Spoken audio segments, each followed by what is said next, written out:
You are Locked On Ole Miss, your daily podcast on the Ole Miss Rebels. Part of the Locked On Podcast Network, your team every day. Do us a favor, like, subscribe, and comment in the video. Subscribe to the podcast on whichever audio podcatcher you're listening to and give it a 5-star review. It costs absolutely nothing but helps keep all of this free. If you want more, join the Insiders program in the subtext link down below. No trolls, 14-day free trial, and the easiest way ever to cancel, so give it a try. And don't forget to check out a second listen on the network. Nearly every team, college or pro, is ready for you.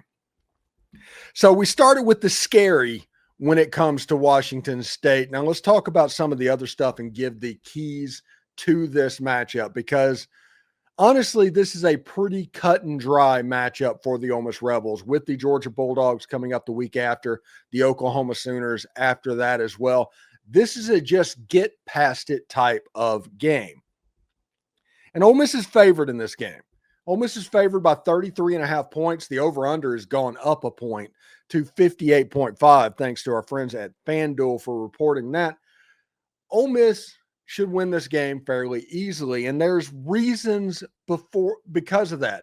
If you just listen to the first segment, you would look at this betting line and say, okay, this doesn't seem right. How can they have the best passing attack that Ole Miss has seen and be a 33.5 point underdog? Well, I'm about to explain a little bit. They are a good team. They are head coached by Jimmy Rogers, who came over from South Dakota State, the former Jackrabbit head coach. Built a little bit of a dynasty in South Dakota, and he moved to Washington State, moving up from FCS to the group of 6, I guess we can call it. And he is going to build Washington State potentially in that same image. It's going to be a well-coached football team. They're going to do stuff very well, but right now, the best players on the team are kind of FCS players that transferred over from South Dakota State, and the players transferred out after they lost the coach to Wake Forest. And this football team is a little bit clunky, to say the least. They turn the ball over. They have problems defensively in multiple levels. It's one of those games to where Lane Kiffin and Ole Miss should named their score. So looking at the keys to this game, and it's pretty simple when looking at the keys to this game. When you have an opportunity to make an explosive play on defense, make the play. The whole reason why Arkansas was a close game was Ole Miss didn't catch interceptions. They dropped 3 interceptions directly in their hands, or either that or they had dumb penalties that wiped them off the board. Arkansas ended up scoring after that and made the game closer than it should have been. Honestly, that game should have been 41-17-ish the way it ended, but it ended up being the score that it was because Ole Miss allowed Arkansas to stay in the game. You have to have a clean game, and Ole Miss from time to time has had problems playing clean games. But when you have the opportunity to make the explosive play against Washington State, you better make it with the way this team can throw the football. Now, on defense or on offense, stretch the Washington State defensive line in the run game. Use the corner. Aim for the edges. Run counter. Run outside zone. You run the jet sweep. You have a chance to make a lot of hay doing that. The weak part of this Washington State defense appears to be the edge. And if you use tempo whenever you're trying to compensate for different parts of the defense, when you use tempo, you can take advantage of that, and it's more likely that they're going to bust. So tempo and the edge rushing, that would be an important key in this game. And like I said, Ole Miss needs to play a clean game, because the only way that Wazoo can beat you is if you help them.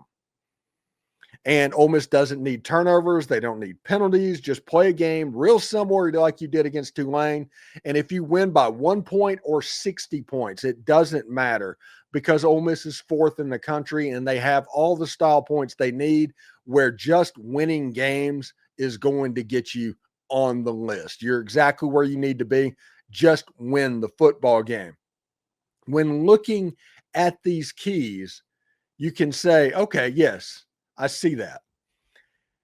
In the game against Washington, which is the only team with comparable athletes on the roster that Ole Miss has, okay? That's the reason I put so much stock in that. Not the Colorado State game, not the Idaho game, not the San Diego State game, not even the North Texas game. I looked at the Washington game first because of those comparable athletes.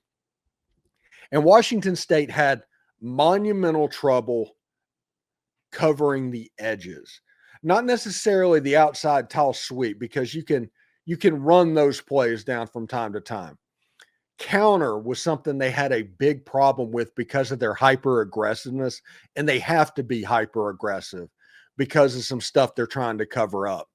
This causes them to bite on play fakes. This causes them to be affected by the deep ball from time to time. It'll be really interesting to see how Ole Miss attacks this defense, especially the script that is constructed early in the game. Ole Miss needs to get off to a hot start. Force a team that has had trouble scoring points this season to score points. This season, Washington State has averaged 20 points a game. That's 13 points against Idaho State. They've scored 10 points against North Texas. They scored, 20 points or something like that against Colorado State. It was 20-3. And the big offensive explosion against Washington, I think they scored 35 points. But a lot of those were late as well. I think that Ole Miss should do exactly what we think it should be in this game because of the weaknesses that can be exploited. And when the head coach of Washington State was mentioned and talked to and press conference was had, he talked about how they struggle missing tackles again. And anytime you struggle missing tackles, especially on the edge, that feels like this is going to be a Kewan Lacy type game. Now, we'll talk about that in just a second.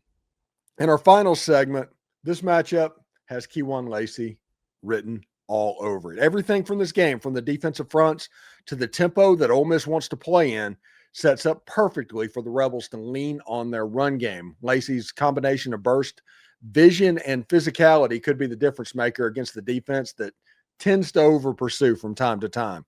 Expect Lane Kiffin to use motion and misdirection to open up some running lanes, setting up play action opportunities. Once the ground game gets rolling, we'll talk about why this feels like a tailor-made game for Lacy and how the Rebels' rushing attack can control the tempo in this game. Coming up next.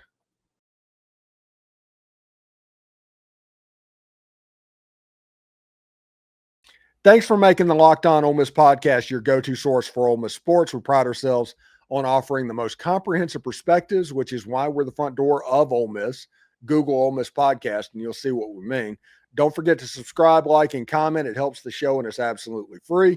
Your support means the world to us. And in another big moment for Locked On, college football fans, Locked On and Fire TV are presenting College Football Kickoff, your ultimate college football weekly preview. Drake Toll of Locked On Big 12 leads the conversation alongside two-time AP Coach of the Year Gary Patterson, former college star Jesse Holley, and Locked On's local expert. It's a college football preview show that only Locked On can do. Catch College Football Kickoff every Thursday throughout the season, only on Fire TV. Hotty toddy, everybody, and remember, analytics is just the old English word that means bad football. We'll see you tomorrow.